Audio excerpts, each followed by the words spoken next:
Hello, and welcome to episode 35 of A Week in Watches. I'm your host, Zach Weiss, co-founder of Worn and Wound. Thanks for joining me. I've been gone for a bit, but now I'm back in the rotation, and I'm excited to be here. So I am glad to see you. This week is really just old things made new. We're still in the ramp-up period of the year with Watches and Wonders looming at the end of March. So news is a bit slow, and this week just kind of had old models made anew. But you know what? We'll take what we can get, and some of those models are very, very nice. Before we get into it, please like this video and subscribe to our channel. If you enjoy our content, it helps us out a lot, and we also just really appreciate it, so thanks in advance. This week's sponsor is Whatnot, a live stream auction app where you can buy and sell unique items, as well as connect with other collectors all in real time. Stay tuned to later in the show to find out about the awesome giveaways in the next Wind Up Watch Shop stream and where to find them on Whatnot. Our first story today is Grand Seiko breaks out the Urushi to celebrate an anniversary. Every year is an anniversary. Remember at the end of last year, Seiko started celebrating the 110th anniversary of the first Japanese-made wristwatch? Well, Grand Seiko is picking up the thread from them. But rather than directly celebrating that watch, which was the Seiko Laurel, by the way, they are celebrating the first Grand Seiko model, which was actually from 1960. So quite a bit distant from that Laurel. Yeah, it's a bit confusing, and it's not the first time they've celebrated this model either.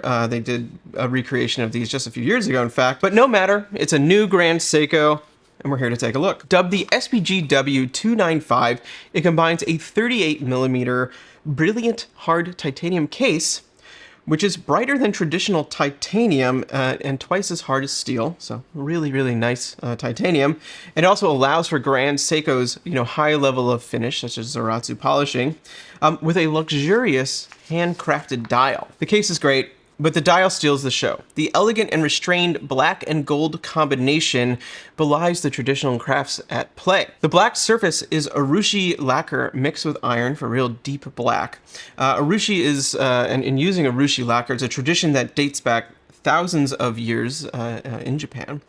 The markers and logos are actually then built up from layers of lacquer in a process called maki-e, I believe it's pronounced, and then made gold through the application of 24 karat gold, which is carefully applied and polished with the utmost care. Each of these dials has to be laboriously handmade. The SPGW295 comes with two leather straps, one featuring a weaving technique called Yoro-iori, if I'm pronouncing that correct, that was actually used on samurai armor. So what looks like actually almost like nylon in the photos is actually woven leather. So it's something I've seen commented on that people are like, what's that strap? Well, it's tightly woven leather, not a synthetic. But it also comes with another strap, which is just a more traditional black leather. Powering the watch is the hand-wound 9S64 caliber, which features a 72-hour power reserve, 28,800 beats per hour, and a daily mean rate of +5/-3 accuracy, which is within chronometer specs. Limited to 500 pieces, the SPGW295 comes in at $13,800. Which is certainly a bit higher than expected, I have to say. The previous titanium version of the first Grand Seiko, which was from a few years ago, came in at $8,400 with the same movement, etc. That said, the labor, skill, and craft that goes into the dial speaks for itself and is certainly worth a surplus, but I will say that I do wish they had used a manual spring drive movement for that price tag. But regardless, there's 500 of these. It's a real Grand Seiko collector's timepiece. The Synchron military resurfaces. A few years ago, Synchron, a brand with a strange history and perhaps an even stranger present, dropped the eponymous Synchron military one quiet morning. Cult dive watch fans universally gasped in joy, rushing the site and buying the odd, chunky, unabashedly 70s dive watch so fast that the run of 500 were all but gone in mere hours. Well, the Synchron military was an homage with a twist, is perhaps a better description, to the Doxa army, a mythical hyper-rare Doxa with supposed military provenance and a very distinctive style. The twist is that Synchron, past and present, has some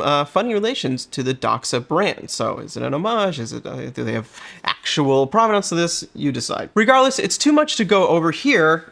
Conveniently, I have reviewed that previous watch. So check out my review of that watch, the written as well as video, in which I actually talked to Blake Bettner a bit about the Synchron military from just a year ago or so. Since then, Doxa has actually brought the army back as well, this time in a series of civilian models. There was a limited edition, and there were some open editions, one with a bronze bezel. They sort of turned it into a new subline. Anyway, Synchron is back with a new military that continues the brand's story into the present by teaming up with Swedish dive gear brand Poseidon Diving Systems. There are a handful of differences between the original Synchron military and the Poseidon. The center of the dial is wider rather than a cream on the original. The handset is more of a traditional plongeur style with that gigantic oversized minute hand. And rather than having orange highlights, they're in sort of a pale yellow, almost a faded yellow.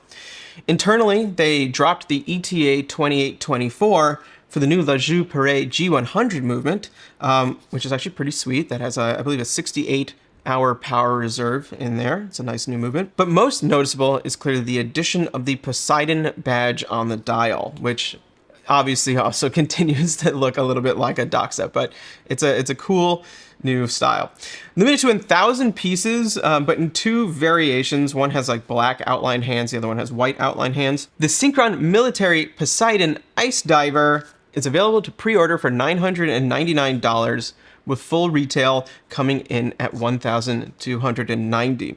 Considering how fast those last ones sold out, I would say if this is a watch you are interested in, you might just want to jump on that. And now just a quick word about our upcoming Whatnot stream. Imagine a mix between social media and a live marketplace. That's what the Whatnot app is like. You can find anything you might collect, from sneakers to playing cards to, of course, watches, being auctioned and sold live. Watch the auctions, chat with the hosts and other viewers, bid and buy at your discretion, all within the single app. Join Wind Up Watch Shop on February 7th, 5 p.m. Eastern Time for their 4th live stream featuring Patrick Marlette. This week will feature Forstner bands, the hard-to-find Zodiac X Rowing Blazers Super Seawolf, deals on Adapt goods including watches, and more. They will also be giving away an Adapt watch, a Tool watch box in blue, and auctioning a very sweet vintage Omega with a starting price of just $1. Yes, you heard that correct. To check that all out, download the Whatnot app. You'll actually get a $15 credit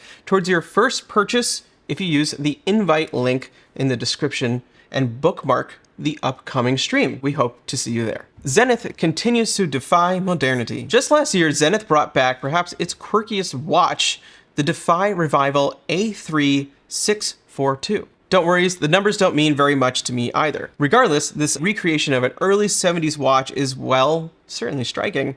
A time capsule of a watch, from its 14-sided bezel to its oddly scalloped, faceted jewel-like case, to its sort of integrated ladder bracelet, which I can't really decide if it fits it or not, but regardless was accurate to the original. It's an aesthetic anomaly that, while more 70s than any other period, also just looks like nothing else in general. The first one they brought out was dark gray and limited. It's also called the Bank Vault. They followed that up with an even more outlandish red dial, this one called the Revival A3691, for the reference number fans out there. Well, this week, Zenith announced the newest addition to the team, the Revival A3690, one less than the red for some reason. This one features a trendy and perhaps more crowd-pleasing teal dial. It's also an open edition that leans more towards blue than green, and is nothing like that certain soft teal from another house that is a bit too ubiquitous at this point in time, if you ask me. Powering the A3690 is the Elite 670 caliber,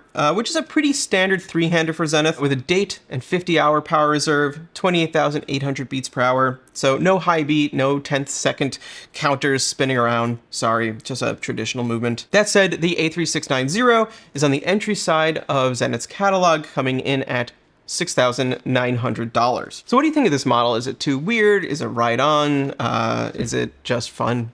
Let us know. Citizen embraces their inner monster. The Citizen Ecozillas are not watches one simply forgets. Huge and aggressive, they are a novel design that was born from the equally monstrous 55mm Autozillas from 2002. The Ecozilla, as the name suggests, however, uses Citizen's solar eco drive movements. Fast forward 20 years and the Ecozilla is seeing a revival. Though I do think some variations might have kicked around in the time between. Certainly some cues from those very distinctive cases were taken into other models. But regardless, the new 48.2mm ProMaster Ecozillas keep the original's looks and distinctive styles intact, but they've added some fun new colors into the mix. So this week, Citizen just announced the BJ8058-06L and BJ8057-17X models. The first of which features a steel case with a blue dial and a bright yellow rubber strap for a preppy nautical look that just begs for a day on a sailboat. The second of those two very long strings of numbers, let's just call it the 17X, is a black DLC model with matching olive green dial and strap. This one feels like a watch you'd wear hunting aliens in a rainforest. Of course, should you just want the classic look in black and steel, there is the BJ8050-08E, which came out last year. The Citizen ProMaster Ecozillas range from $595 to $675 and are available now from Citizen. And that's it for episode 35 of A Week in Watches. Like I said, not the fastest week of watch news, but some very nice offerings. Want to thank our sponsor, Whatnot, once again. Please be sure to check out the Wind Up Watch Shop stream on February 7th at 5 p.m. and check out all the cool things that they will be launching. Please do like and subscribe. I'll just add that once again. We really do appreciate it. Check out wornandwound.com daily for news, reviews, and everything else you want to know about watches. And, well, either me or one of my co-hosts will see you next time. Thank you.